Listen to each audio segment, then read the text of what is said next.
This is the Build Wealth Canada podcast, session number 5.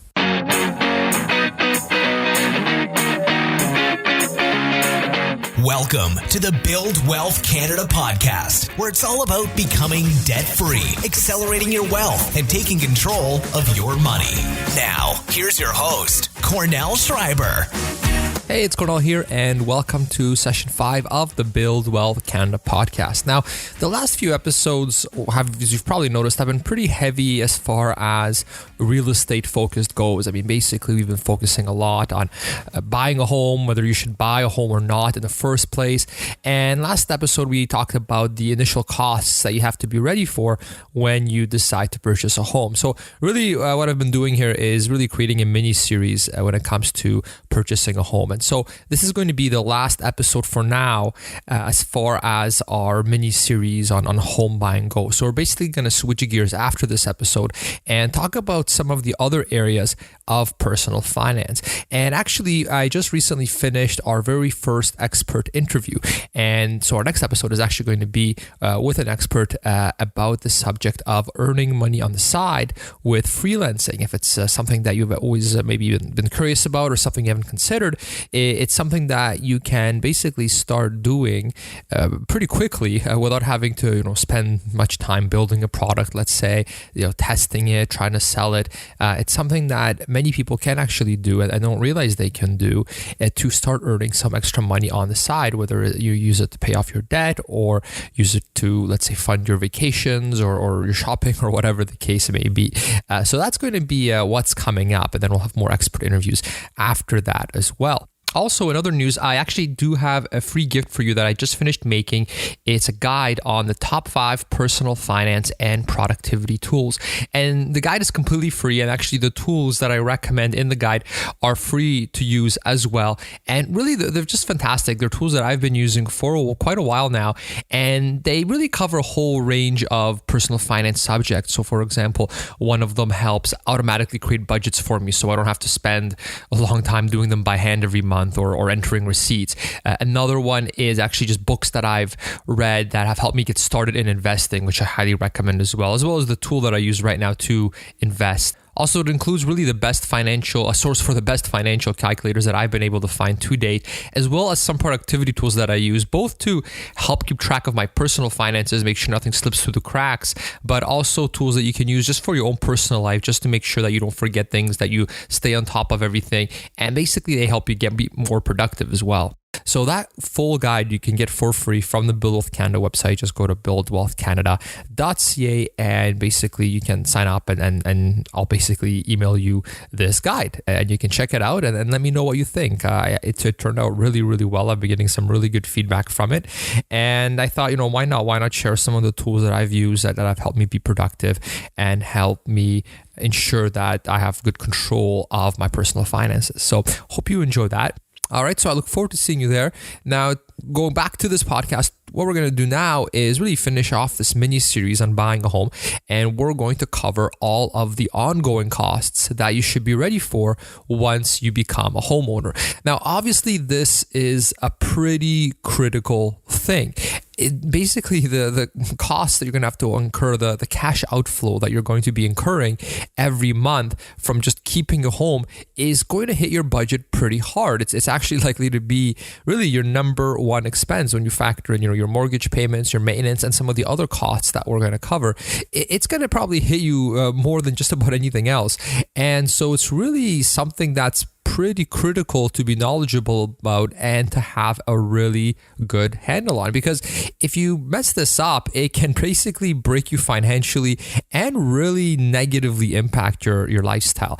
I mean, just imagine you move into a house and all of a sudden you have all these extra payments that you weren't ready for, that you haven't budgeted for. For example, maybe you bought a house that's too large and your mortgage payments are just eating up too much of a chunk of your income every single month. And so now, if that happens to you, you could be essentially stuck in a house, you have no money left over at the end of the month to, let's say, maybe pay off your student debt or pay off your credit card debt if you have some, or really pay off any sort of other debt that you have, you aren't going to be able to become mortgage free quicker because you're spending all your money just being able to service those minimum payments on the home. So that, that's a pretty big deal. And of course, there's other things too you would have money for, like recreation or taking vacations or anything like that. So, the last kind of scenario that you want to be in is to be living in a home and really have no money or very little money left over at the end of every month. And so that's why this episode is really quite critical, because it will make sure that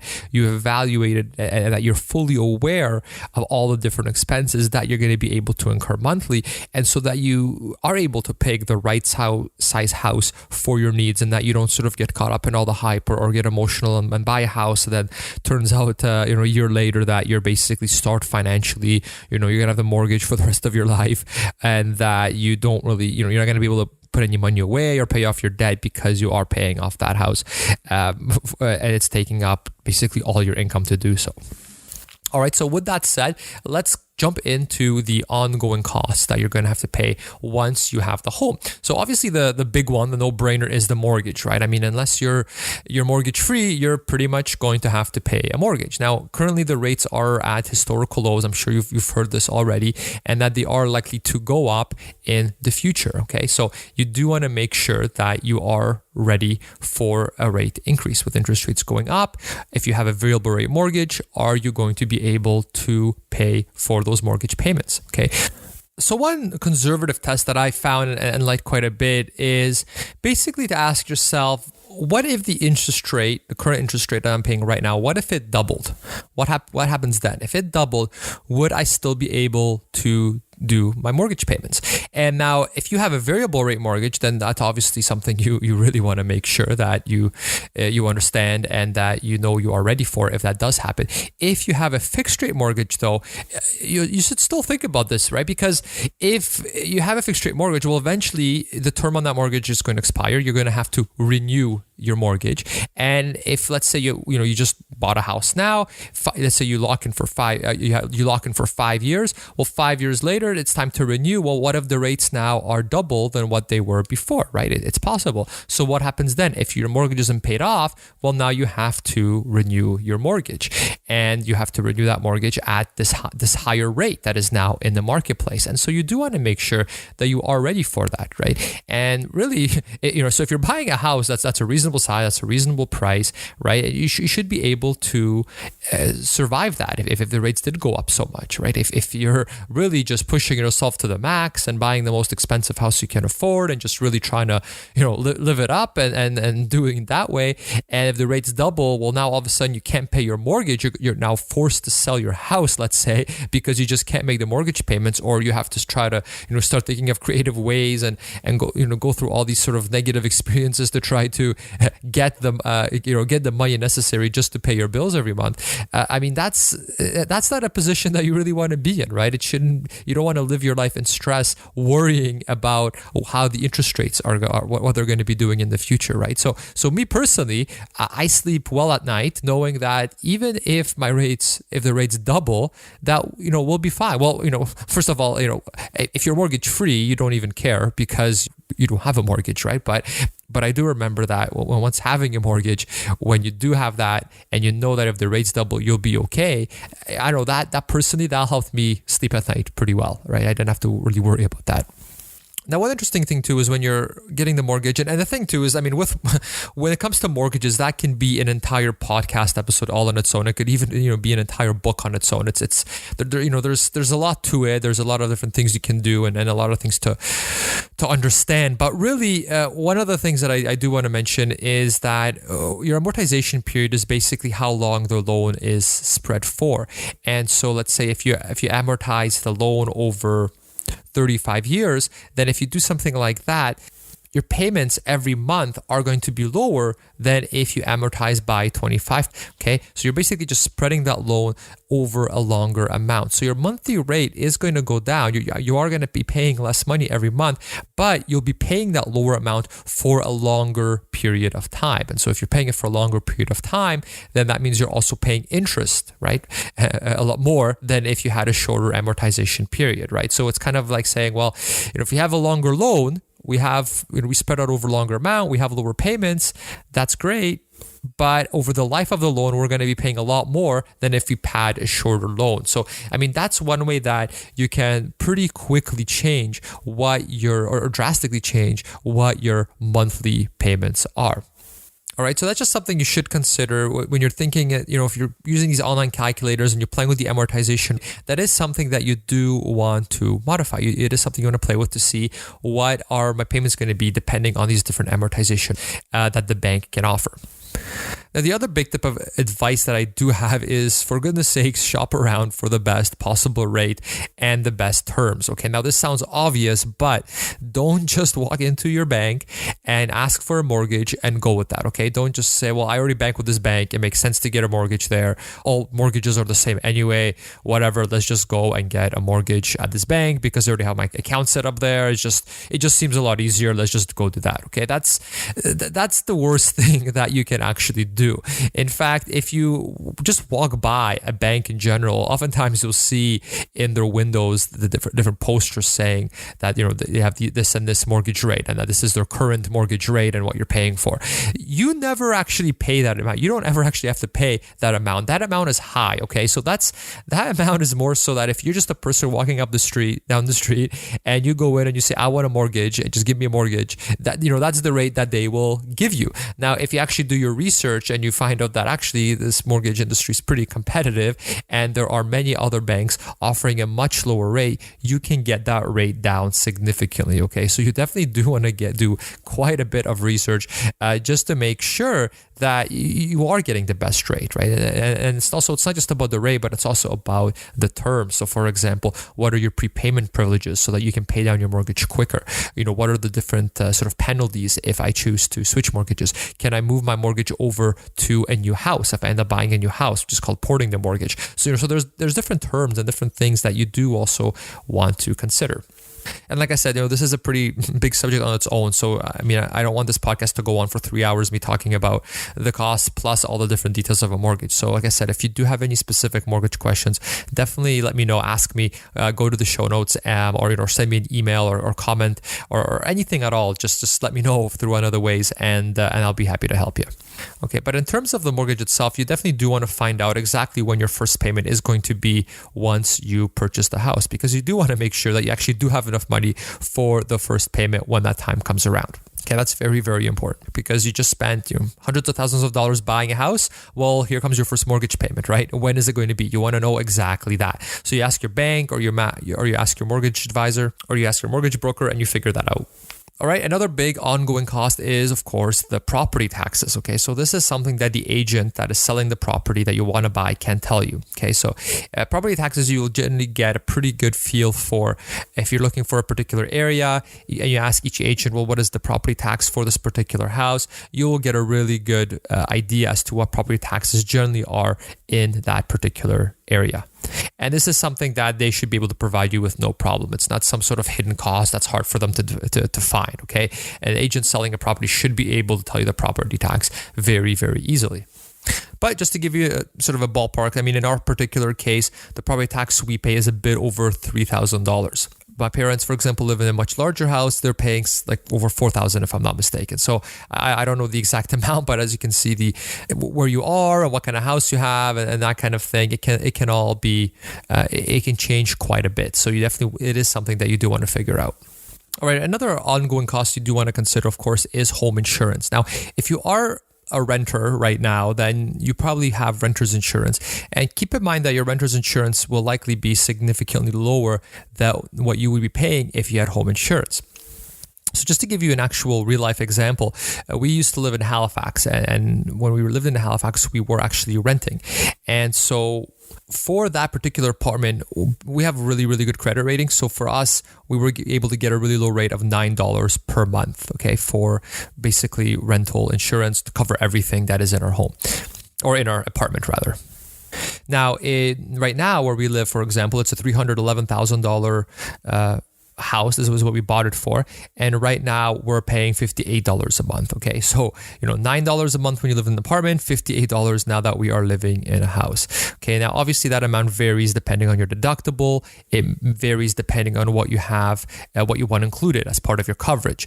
It also, of course, is affected by your history. If you've been making a lot of insurance claims, they're probably going to give you a much higher rate.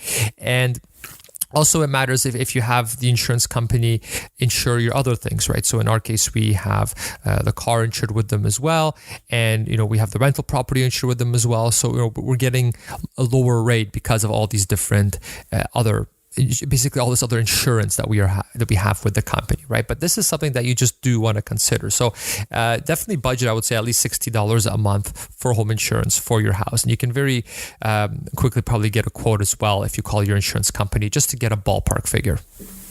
All right. Now, the other thing you do want to consider as far as home insurance goes is that there is the regular home insurance, but you might want extra coverage on certain things that aren't part of your general home insurance policy. And so just to give you an example, for instance, when my wife and I got engaged, I insured the ring that I got her, the engagement ring. I remember I ended up proposing in Europe, and I obviously wanted to have the ring insured in case something happened on our trip to Europe, and a lot of things could go wrong, right? So I want to make sure that was fully covered. But then once we were back in Canada, I wanted to keep the coverage because the amount of what the ring was worth was basically more than what was covered under our home insurance policy as far as jewelry goes. Okay, so because I wanted that covered. All right, so that's just an example, right? There are certain things that your general home insurance policy might not cover, and so therefore it is something that you do want to ask about when you're calling the insurance company. Find out what is actually covered. Make sure that you're okay if something goes wrong.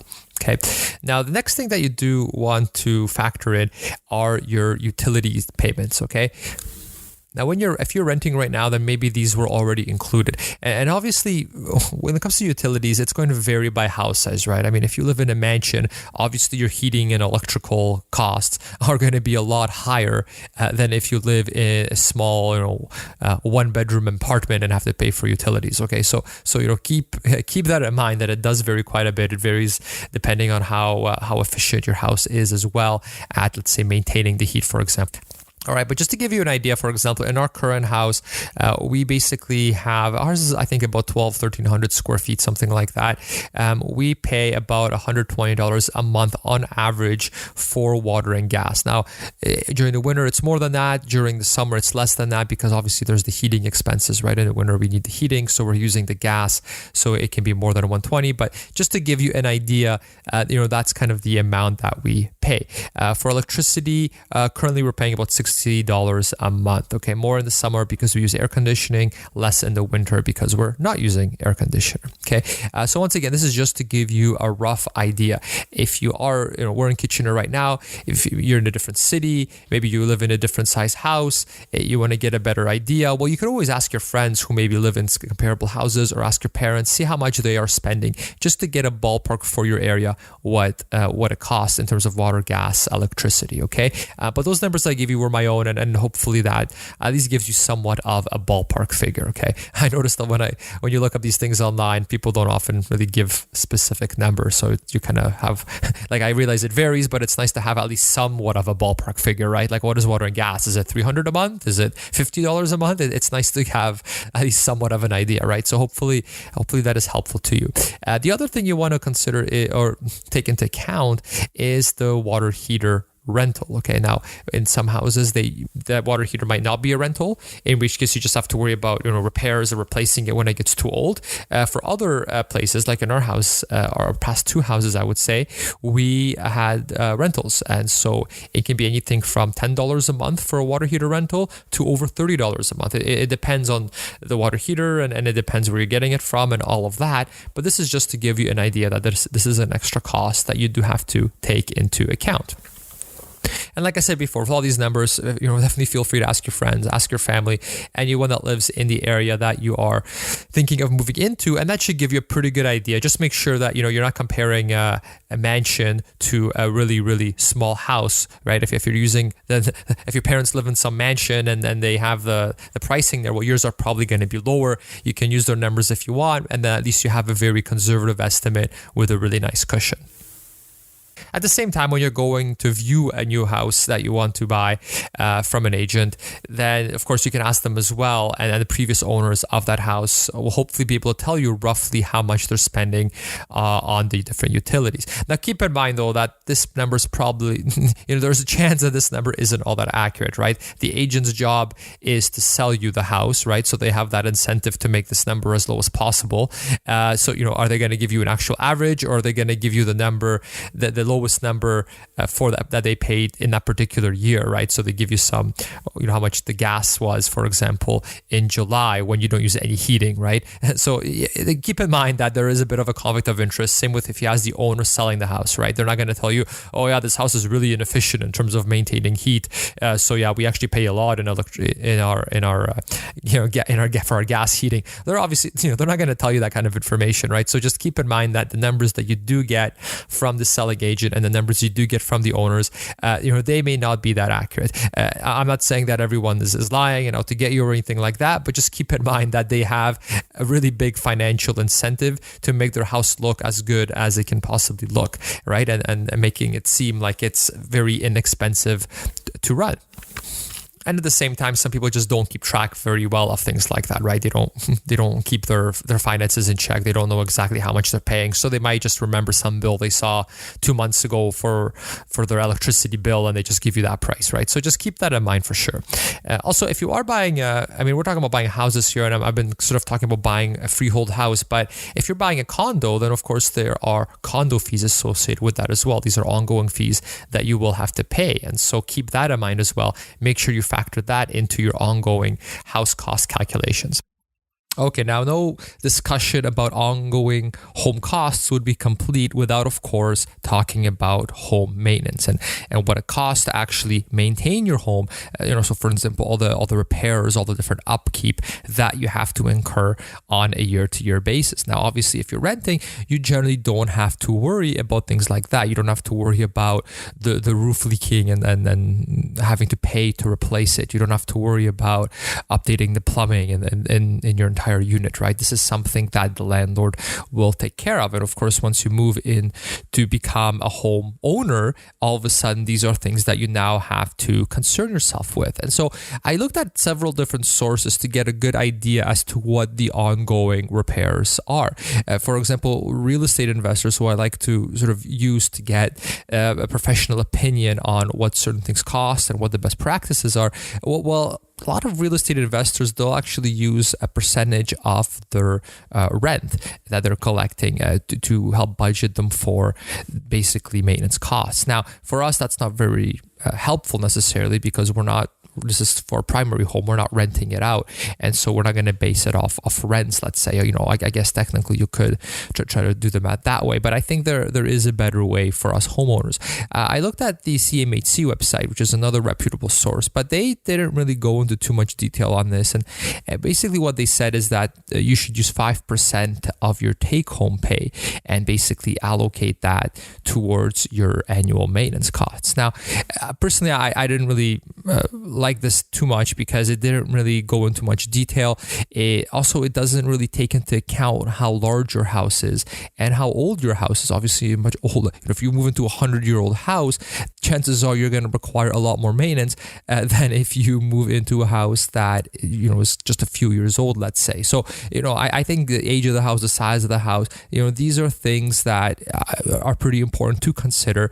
And obviously, how much you make, that doesn't necessarily impact how much maintenance your house is going to need. So that's not something that I personally would use myself. Now, another piece of advice that other people say is to do 3 to 5% of the value of your home every year. So whatever the house price is of your house, take 3 to 5% of that and basically allocate that in your budget to spend on house maintenance. And when I crunched the numbers on this, it actually came out being fairly high. For example, for a house that's $310,000 at 3%, that's over $9,000 every year in house maintenance. If we use 5%, then that's over $15,000 that you would be spending on maintenance. And I mean, being a homeowner myself for a while, to me, basically those numbers seem quite high. I've never had to really pay that much. Now, mind you, I'm not moving into a house that's 100 years old. If that was the case, that may be different. But personally, myself, those numbers do seem pretty high. So I basically continued my search, and I found actually a really, really good article by Romana King over at Money Sense magazine. And she really did a great job on this. She actually went in and looked at all the different components, both the sort of the ongoing small maintenance tasks that you can really do yourself, such as, for example, replacing the filter on your furnace or, recalking something because it's wearing down. So all these sort of little things that you should budget for that you can pretty much do yourself every year, but also taking into account some of those larger expenses like replacing your furnace or, maybe updating your plumbing or electrical if you live in a really old house, things of that nature. And so what I'll actually do is I'll include a link in the show notes for this episode for that article. It's basically the ultimate sort of maintenance guide. And I really, really enjoyed reading it, and it really went into a lot of detail. So if you want the article, just go to buildwealthcanada.ca/5, just the number 5, and that's all the show notes for this episode, and I'll be sure to include that link there. It's great. I definitely recommend checking it out. But just to give you sort of the summary of the article, essentially what Romana says is, when she actually broke down all the numbers and all the different things you should be doing every year, she said for sort of those minor expenses, those things you can really just do yourself, it's going to be basically on average between $900 and $1,000 a year if you're willing to do yourself. So that's things like replacing the filter on the furnace, for example, cleaning up certain parts of your house so that they don't end up damaging your house. So that's, for example, like I said, something like replacing your furnace filter, recalking certain areas of the house, maybe where there's some sort of wear and tear. Cleaning up areas around your house, like dead leaves, for example, to make sure that water is always being pushed away from your house so that it's not seeping into the area around your foundation at the base of your home, which can cause a basement flood, for example. So, things like that you can basically do yourself. So between $900 and $1,000 per year is what she basically calculated, and would recommend budgeting that. And I think that's a good idea. I think it's a good idea to have that on the side, ready to go. And I think it's just generally a really good idea to budget for that. Now, on top of that, there are the more expensive components as well. So, like I said before, for instance, replacing your air conditioning, replacing your furnace.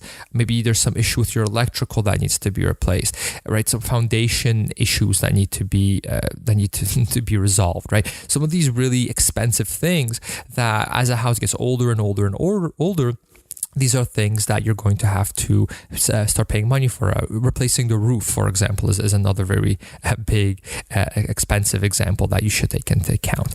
And so when she crunched the numbers, basically she got that you should save between $3,500 and $7,500 a year for these bigger expenses. So this is on top of the $900 to $1,000 you're saving for the minor expenses. That you should save about $3,500 to $7,500 per year, depending on the size and age of your home. Now, of course, keep in mind that is an average, and to get a better number for your particular situation, what I would recommend is when you do purchase a home, you should be getting it inspected by a home inspector. And if you do your research and you find a really good home inspector, they should be able to tell you how long the different components are. The homeowners should be able to tell you some of that information as well. And then your home inspector should be able to say, okay, well, this is the age of this furnace, for example. It's probably going to last, X more number of years. This is typically what a furnace is going to cost you once it is time to replace it. And so now once you have that number, you can put that in your budget and you can start saving for that accordingly, right?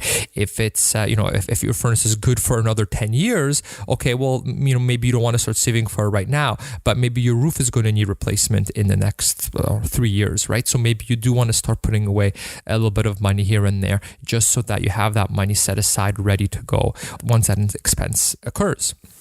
All right, so if you use her numbers and basically the averages, it ends up being $4,500 to $10,000 per year that you should put away in house maintenance costs. But like I said, definitely put in that $900,000 on the side for those smaller repairs that you can do yourself, okay? And for those other bigger expenses, this is something where you have that professional that you hired anyway, that home inspector, use their knowledge, use their expertise to find out how much longer roughly those different more expensive components are going to cost, and then budget accordingly for that. Now, of course, you can always outsource the smaller things as well. You can hire people to do these smaller things as well. So if you do it that way, basically, Romana said that it can cost you upwards of $3,000 per year for those minor things if basically you're just hiring professionals to do all these things for you. But I mean, just from my own personal experience from being a homeowner for quite a while now, I can definitely tell you that me, even not being a handy guy, since I've become a landlord, I've become more of a handy guy. But before that, I mean, I wasn't handy at all, not in the slightest sense, and I would still be able to perform these minor tasks. It's not something that you need to hire a professional for. For example, to clean the leaves. For example, it's not like you have to hire a professional to recalc a part of your bathroom or an area of your kitchen, for example, right? I mean, it's really not something that you have to hire someone for. It might not look as good or you may not be done as fast as if you have a professional do it, but I mean, you're saving a lot of money, and plus, you're learning a new skill, and it's nice to be able to sort of have the knowledge to do these little things yourself as well. And last but not least, we have the internet, phone, TV, basically all the nice sort of electronic techie things that we like to have in our homes. Now, me personally, what we've done for a very long time is we just use our cell phones, so we don't use an actual landline. And at the same time, we don't have any sort of TV subscription. So we just use the internet. You are able to stream shows. You can use the services like Netflix. So that's one way that we were able to lower that amount quite a bit, is just by never having a landline and basically never paying for cable. Just a cell phone, which you should have anyway, at least for emergencies, but we use that as our landline. And you can also use the internet to talk on the phone as well, which is pretty much free with a lot of the different services out there. So that's just something to keep in mind as well. But you definitely want to factor in your internet costs, your phone, your TV, if you choose to have all those other services. All right, so that is it for the guide. And like I said before, there are two really good resources that I have for you today. The first, of course, being the maintenance guide, basically the article I was mentioning earlier in the podcast that basically takes you through all the different components you have to consider when it comes to home maintenance and what they cost and roughly how long things last as well before you have to replace them. Really, it's just a really good resource to have just so that you're not surprised by a certain unexpected expense that all of a sudden sudden puts you in debt or puts you in a financial strain. And so for that, I'll have the link to the article at buildwealthcanada.ca/5, the number 5, which is where the show notes are. And of course, I also have for you the top 5 personal finance and productivity tools guide.